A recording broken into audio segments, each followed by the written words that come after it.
All right, Unit 11 is really just a mix match of a bunch of different stuff, so I don't know what to name it. So it's just going to be Unit 11. But our day one is going to be solving rational equations. So just a couple quick things about rational equations. Remember, rational just means fractions. We spent all last unit working with rational expressions. So most equations will have a fraction set equal to a fraction. And you guys already know that when two fractions equal each other, you're going to cross multiply.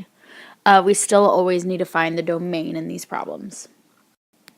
So the first example, I have 10 thirds equals 2x plus 4 all over x.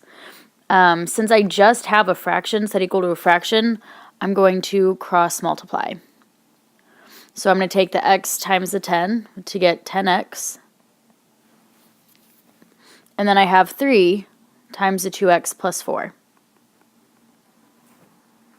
So from here, I just need to treat this like a normal equation and solve for x. So that's going to be 6x plus 12. So I will subtract 6x from either side to get 4x equals 12. And then when you divide by 4, I'm left with x equals 3. So this is my answer, and then I just have to check my domain. So when I look at my denominators, my first denominator is 3. There's no way for that to equal 0. And my second denominator is x, which means x cannot equal 0. So my answer is that x equals 3. For the second example, it is x equals negative x plus 6 all over x. So this doesn't really look like a cross multiply problem at first, but then if you notice here, really, you just have a denominator of 1 over there. So I'm going to cross multiply 1 to that side and x to this side. So I remember that x times x is x squared. And 1 times negative x plus 6 is just going to stay negative x plus 6. What I notice here is that I have an x squared and an x in the same equation. So hopefully you guys recognize and that means we need to factor, which means everything needs to come to the same side. So I'll have 0 equals, and this is x squared plus x minus 6. So to solve, you have to factor.